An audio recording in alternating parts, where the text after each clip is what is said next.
Welcome back students. मैं हूं doctor दीपक और हम अपना चैप्टर कंटिन्यू करेंगे बायोलॉजी का। तो चैप्टर हम पढ़ रहे हैं वो है cell the basic unit of life. उसमें बेटा हम पढ़ चुके हैं the two type of organism on the basis of cells, और किस किस टाइप के यूनिसेलुलर और मल्टीसेलुलर ऑर्गेनिज्म होते हैं हमारे। उसके बाद हम पढ़ चुके हैं the two type of cells on the basis of their origin. उसमें हम प्रोकैरियोटिक सेल पढ़ चुके हैं और यूकैरियोटिक सेल पढ़ चुके हैं। उसके आगे बेटा हम प्रोकैरियोटिक सेल का और यूकैरियोटिक सेल का बेसिक हम सेल का स्ट्रक्चर पढ़ चुके हैं। अब यूकैरियोटिक सेल को हम आगे बढ़ाते हैं। तो बेटा यूकैरियोटिक सेल्स में क्या होता है? यूकैरियोटिक सेल्स है मेम्ब्रेन बाउंड ऑर्गेनेल्स। तो कुछ सेल के अंदर ऐसे सब ऑर्गेनेल्स होते हैं जो कि मेम्ब्रेन बाउंड होते हैं, और कुछ ऑर्गेनेल्स ऐसे होते हैं जो मेम्ब्रेन बाउंड नहीं होते हैं। ठीक है, so these we are going to talk about now in eukaryotic cells. So अब ऑर्गेनेल होता क्या है बेटा? जैसे सेल है, अब सेल भी अपने आप में एक वैसे बहुत छोटी सी चीज है, बट इसके अंदर भी बहुत छोटे छोटे एक स्ट्रक्चर्स होते हैं और हर स्ट्रक्चर का अपना एक फंक्शन होता है। ठीक है, तो उन छोटे छोटे स्ट्रक्चर्स को हम बोलते हैं organelles. So an organelle is a unit inside the cells, fine, inside the cell that performs a special function. मतलब एक ऑर्गेनेल का एक स्पेशल फंक्शन डिफाइंड होगा और वो उसको परफॉर्म करेगा। The various function performed by a cell are actually divided among the organelles। मतलब जो सेल के फंक्शंस हैं वो ऑर्गेनेल्स में ही डिवाइड होते हैं। ठीक है, so there is division of labor। इसका क्या मतलब है बेटा? डिविजन ऑफ लेबर का मतलब होता है कि लेबर मतलब काम, ठीक है, या फिर काम करने वाले। अब डिविजन ऑफ लेबर मतलब काम को उन्होंने डिवाइड किया हुआ है। ठीक है, कि these organelles will do this, these will do this, these will do this। तो डिवाइड एंड वर्क जो कहते हैं हम, उसको हम बोलते हैं डिवीजन ऑफ लेबर। की हर काम को डिवाइड किया है सेल ने कि ये काम ये ऑर्गेनेल करेगा, ये काम ये ऑर्गेनेल करेगा। In the cell of eukaryotic cells, so this is seen only in eukaryotic cells, fine. So this division of labour is absent in prokaryotic cells. तो ये एब्सेंट होता है हमारा प्रोकैरियोटिक सेल्स में, ये एब्सेंट होता है। फॉर एग्जाम्पल, अगर हम एग्जाम्पल बात करेंगे, अब जैसे जैसे एक एक ऑर्गेनेल पढ़ेंगे और उसका फंक्शन हम पढ़ेंगे तो डिवीजन ऑफ लेबर ही है। बट टू ब्रीफ, एक ब्रीफ में आपको यहाँ पे बताया हुआ है that energy production is performed by mitochondria, photosynthesis is done by plastids and the various cytoplasmic organelles. अब हम एक एक करके पढ़ते हैं, और हर ऑर्गेनेल का स्ट्रक्चर एंड इट्स फंक्शन, ये दो चीजें हमको इंपॉर्टेंट होती हैं और ये दो चीजें हमको पढ़नी है। So the first structure, the first organelle that we are going to study is endoplasmic reticulum। Endo मतलब inside, plasmic मतलब plasma, and reticulum मतलब a network। ठीक है, so it is endo inside the plasma and a network, fine, endoplasmic reticulum। Next, large network, network हो गया या फिर reticulum of membrane bound tiny tubular structures. मतलब कि बहुत सारी मेम्ब्रेन्स होती हैं और वो मेम्ब्रेन ऐसे ऐसे ट्यूब्स बना लेती हैं। So membrane bound tiny tubular structure होते हैं that start at the nuclear membrane. So nucleus के जस्ट बाहर स्टार्ट होती हैं एंड फिर साइटोप्लाज्म के अंदर बनता रहता है network and extend into the cytoplasm. They are mainly involve with, इसके अंदर क्या होता है बेटा? They are involve with the synthesis of protein, synthesis, folding and modification of proteins. Important है बेटा, ठीक है, सिंथेसिस करते हैं, मॉडिफाई करते हैं और ट्रांसपोर्टेशन का प्रोटीन्स का करते हैं। सो इट्स फंक्शन, ठीक है, so this is its structure. हर जगह हम दो चीजों की बात कर रहे हैं mainly. So it is its structure and this is its function. We are going to write the structure and function of each cell organelle in your fair notebook, fine। So अगर हम एंडोप्लाज्मिक रेटिकुलम के structure की बात करते हैं तो tubular network होता है मेम्ब्रेन्स का and it starts from the nuclear membrane and lie in the cytoplasm. And function की बात करते हैं तो synthesis, modification and transportation of proteins इसका फंक्शन होता है। It is of two types बेटा, two types of endoplasmic reticulum is there, one is rough and one is smooth. वो हमको माइक्रोस्कोप में कैसा दिखता है उसके बेसिस पे है। रफ मतलब थोड़ा खुरदरा, ठीक है, तो जो थोड़ा खुरदरा दिखता है उसको हम बोलते हैं रफ, एंड जो चिकना होता है उसको हम बोलते हैं स्मूथ। सो रफ एंडोप्लाज्मिक रेटिकुलम तो ये खुरदरा क्यों है बेटा? इसके ऊपर लाइसोसोम, इसके ऊपर राइबोसोम्स होते हैं, वो चिपके होते हैं, ठीक है। So it has ribosomes on it, ठीक है, ऑन इट सरफेस, इसके ऊपर होते हैं राइबोसोम्स, ठीक है, और ये करता हमारा प्रोटीन सिंथेसिस के अंदर। सो राइबोसोम्स ही हमारे प्रोटीन सिंथेसिस की फैक्ट्री है, हमने प्रोकैरियोटिक सेल में भी बात की है। सो इसके ऊपर राइबोसोम्स होते हैं, इसलिए ये इसका फंक्शन है protein synthesis. The other one is smooth endoplasmic reticulum. अब इसके ऊपर लाइसोसोम, इसके ऊपर राइबोसोम्स नहीं होता है, so it has no ribosomes on its surface. So इसका जो काम है बेटा, they are major site for lipid synthesis. इसका फंक्शन जो है लिपिड सिंथेसिस का है and also involve in detoxification of poison. कोई पॉइजनस सब्सटेंस अगर सेल के अंदर चला जाता है तो उसको डिटॉक्सिफाई या फिर उसके पॉइजनस को खत्म करने के लिए जो होता है वो फंक्शन करता है हमारा smooth endoplasmic reticulum, right. So अगर हम इसका diagram, if we talk about its diagram, तो बेटा if suppose this is cell, fine, और ये है हमारा न्यूक्लियस बीच में, ठीक है। So this is the nucleus of the cell. Now if we draw endoplasmic reticulum, अगर मैं इसमें ड्रॉ करती हूँ तो it starts from the nuclear membrane, nuclear membrane से स्टार्ट करता है और नेटवर्क है हमारा और साइटोप्लाज्म में होता है, तो this is endoplasmic reticulum, fine. अब एंडोप्लाज्मिक रेटिकुलम हमने बात कर ली, but then we have two types of endoplasmic reticulum. These are small ribosomes present. तो जहां पे ये राइबोसोम्स प्रेजेंट होंगे बेटा, that is called as rough,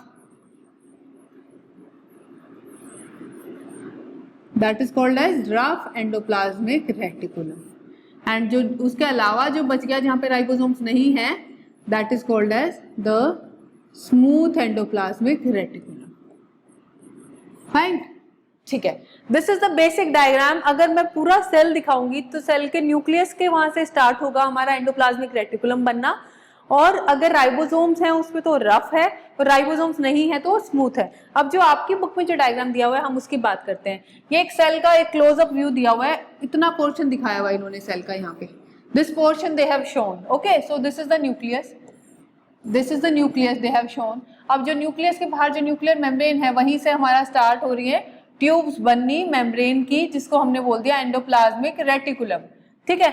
अब एंडोप्लाज्मिक रेटिकुलम पे जो रेड डॉट्स हैं ये हैं हमारे राइबोसोम्स, ठीक है, these red dots are ribosomes. अब यहाँ पे राइबोसोम्स है तो इसको हमने बोल दिया स्मूथ एंडोप्लाज्मिक रेटिकुलम, एंड जहाँ पे ये राइबोसोम एब्सेंट हैं ट्यूब्यूल्स पे और उनको हमने बोल दिया smooth. So this is smooth. Why it is smooth? Because it doesn't have ribosomes on its surface. So the function again it varies. Then अगर रफ है एंडोप्लाज्मिक रेटिकुलम तो प्रोटीन सिंथेसिस का फंक्शन है, और अगर स्मूथ एंडोप्लाज्मिक रेटिकुलम है तो lipid synthesis कराता है एंड डिटॉक्सिफिकेशन ऑफ पॉइजन कराता है। So this is our first cell organelle of a eukaryotic cell. उसके बाद जब हम मूव ऑन करते हैं, the second organelle that we are going to study is the ribosome. बेटा राइबोसोम हमने बात करी थी प्रोकैरियोटिक सेल में भी, that it has two subunits, one is large and one is small, and it is the protein factory या फिर protein synthesis कराता है हमारा ribosome. It is the same way, बस स्ट्रक्चर अलग होता है, फंक्शन और वो सब सेम होगा। It consist of dense and spherical particles which are present in both prokaryotic and eukaryotic cells.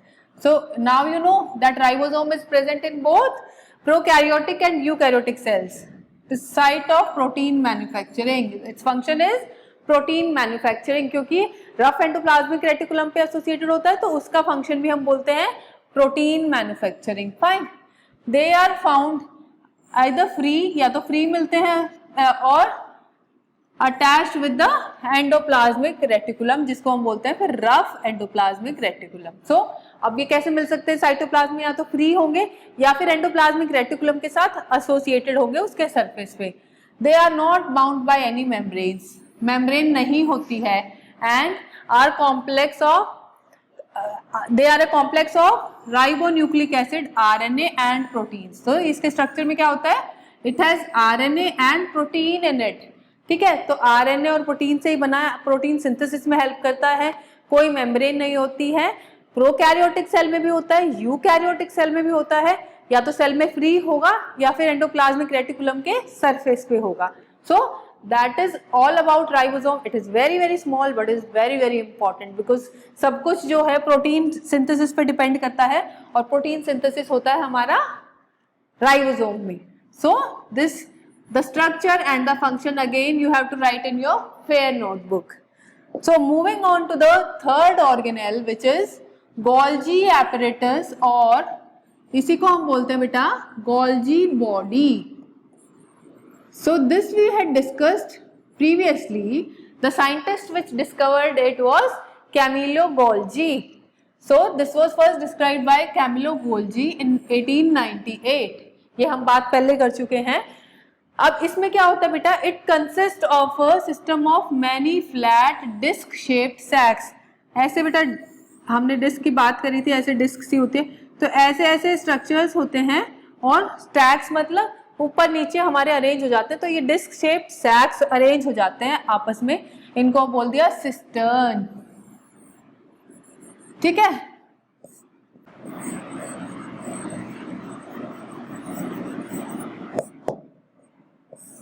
So this is important, which are arranged parallel to each other. ये parallel है, 1, this is 1, this is 2, this is 3। ये फिर जो disc shaped है हमारी, ये parallel to each other हैं। अब इसका फंक्शन क्या है, this is a structure बेटा। Then if I talk about, ये है हमारा structure, and now अब इस function क्या होता है, packaging, storing and dispatching of various products received from endoplasmic reticulum. जो इसका फंक्शन है बेटा क्या होता है, जैसे एंडोप्लाज्मिक रेटिकुलम में बना है हमारा प्रोटीन, मॉडिफिकेशन हो गई, पैकिंग हो गई, तो उसका पैकिंग होने के बाद पैक ये भी हेल्प करता है, फिर उसको स्टोर करता है और उसको इधर उधर ट्रांसफर करता है कि भाई तुम कहाँ जाओ, एज ए कोरियर सर्विस की तरह काम करता है कि भाई where should you go, where should you go. And क्या होता है, जैसे हमारा जो ये है गोल्जी एपरेटस, ये होता है एंडोप्लाज्मिक रेटिकुलम के एसोसिएशन में, मतलब उसके आसपास होता है, जहां पे एंडोप्लाज्मिक रेटिकुलम होगा उसके आसपास कहीं होगा हमारा गोल्जी बॉडी। गोल्जी बॉडी ने क्या करना है, इट हैज टू, जो मैन्युफैक्चरिंग हो गई है हमारी बेसिकली रफ एंडोप्लाज्मिक रेटिकुलम में या स्मूथ में, उसके सामान को इसको लेना है, इट हैज टू पैक, एक पैकेज का काम करना है, उसके बाद उसको कोरियर सर्विस की तरह डिस्पैच करना है कि भाई सेल के यहाँ पे इसकी ये जरूरत है, यहाँ पे ये है। सो the function is packaging, storing and dispatching various products received from the endoplasmic reticulum. मतलब एंडोप्लाज्मिक रेटिकुलम में बन रहा है, बट उसको कौन कर रहा है रिसीव, पैक कर रहा है और मॉडिफाई कर रहा है Golgi body. It remains in close association with endoplasmic reticulum. We have discussed this कि एंडोप्लाज्मिक रेटिकुलम के आसपास ही रहना होगा इसको। It involves in the synthesis of complex sugars and lysosome। अब ये क्या क्या और फंक्शन करता है, ये फंक्शन तो हमने पढ़ लिया है, इसके अलावा इसका खुद का फंक्शन है, कॉम्प्लेक्स शुगर का सिंथेसिस में इन्वॉल्व होता है और लाइसोसोम के मैन्युफैक्चरिंग में इन्वॉल्व होता है। आपकी बुक के डायग्राम के अकॉर्डिंग अगर देखें तो this is the Golgi apparatus. तो बेटा जैसे ये हमारी डिस्क्स हैं, ये पैरेलल लाई करती हैं ऐसे, these are lying parallel to each other, and if I draw a cell here, जैसे हमने पहले एक सेल बनाया है, अगर मैं एक सेल यहाँ बनाती हूँ, सपोज ये एक न्यूक्लियस है, and then I have an endoplasmic reticulum here, जो कि न्यूक्लियस से शुरू होगा। Suppose this is my endoplasmic reticulum, ठीक है। So where will the Golgi body be, the Golgi body will be with endoplasmic reticulum, parallelly arrange stacks में होगा। So this will be my Golgi body या फिर Golgi apparatus. Fine, now we know that it is associated with Golgi body, is associated with Golgi body, is associated with endoplasmic reticulum, और इसका जो function है वो भी endoplasmic reticulum से जो बना है उसको पैक करना है और इधर उधर ट्रांसपोर्ट करना है। इसके अलावा इसको लाइसोसोम बनाने हैं, ठीक है, और कुछ कॉम्प्लेक्स शुगर की फॉर्मेशन में हेल्प करना है। तो ये जो स्टैक्स हमारे अरेंज हैं इनको हमने बोला है सिस्टर्न, ठीक है। This is again a question which arises, and then इसके यहाँ से ये मॉडिफाई होके पैक होके as a vesicle they move out, ठीक है। This is how it happens in the Golgi apparatus. Now we have read about the third organelle, which is the Golgi apparatus. Moving on to the fourth. The fourth is lysosome. ठीक है, जो fourth cell organelle हम पढ़ रहे हैं वो है हमारा लाइसोसोम. लाइसोसोम में बेसिकली क्या होता है बेटा, it has a lot of enzymes. एक पैकेट होता है, ये एक सेल में एक अंदर एक पैकेट होता है जिसके अंदर बहुत सारे एंजाइम्स होते हैं, और एंजाइम क्या करते हैं, वो सेल को डाइजेस्ट कर सकते हैं. ठीक है, तो कभी क्या होगा, कुछ इमरजेंसी होगी, सेल में बहुत ज्यादा चोट लग गई है, इतना वियर टियर हो गया है कि वो उसको दोबारा से रिकवर नहीं कर सकता, तो वो लाइसोसोम फट जाता है और वो सारे जो एंजाइम्स होते हैं वो सेल के अंदर बिखर जाते हैं और वो सेल खत्म हो जाता है, वो खुद को ही खत्म कर लेता है. इसलिए इनको बोलते हैं सुसाइडल बैग्स. ठीक है, so let's read word by word. These are composed of tiny spherical structure. ऐसे बिल्कुल छोटे छोटे सैक्स होते हैं गोल. ठीक है, surrounded by a single membrane. इसके बाहर एक मेम्ब्रेन है. फाइन. उसके बाद क्या होता है, they contain digestive enzymes. Digestive enzymes होते हैं that are manufactured in rough endoplasmic reticulum. ठीक है, lysosomes are known as waste disposal system of the cell. एक तो इसको बोलते हैं वेस्ट डिस्पोजल सिस्टम बिकॉज सारा वेस्ट जो है उसमें पैक हो सकता है of the cell, as they help in cleaning the cell by removing the worn and damage cellular organelle.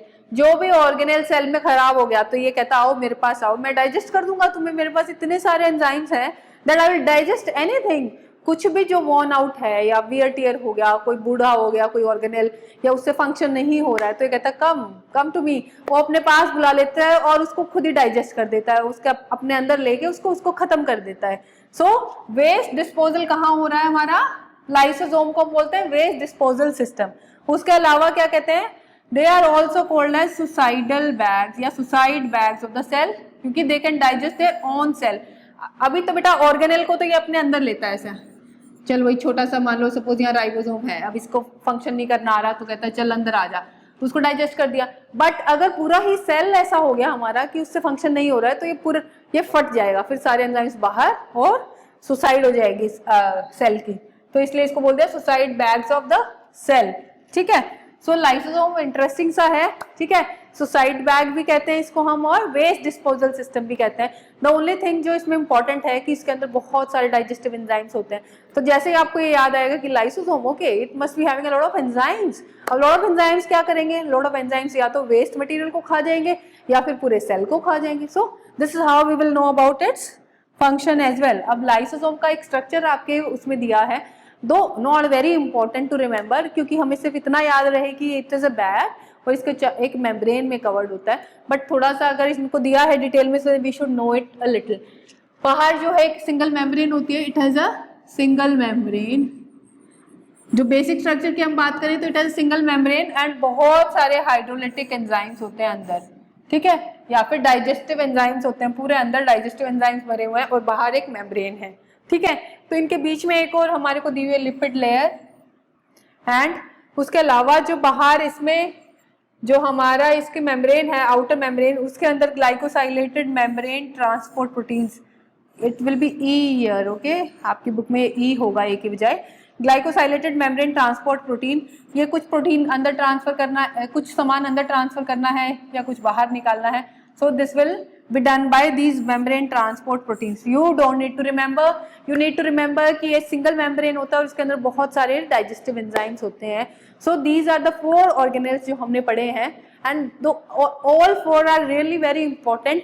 छोटा छोटा you have to just remember structure, function, structure, function, structure, function, and it will be covered. This whole video can be covered in just 10 lines अगर आप अपनी notebook में लिखते हैं the structure and the function of all the 4 organelles that we have studied. The rest, the left ones जो बचे हैं उसके बाद हम पढ़ेंगे, बहुत इंटरेस्टिंग है. We will be doing them in the next. आपको अब we will be doing them in the next video. आपको अब ये एक्साइटमेंट हो गई होगी कि what the next organelles must be doing, या बाकी का काम जो सेल का बच गया वो कौन करेगा. ठीक है, so that we will be studying later on in the next videos. Till then, take care of your health and keep smiling. Thank you so much.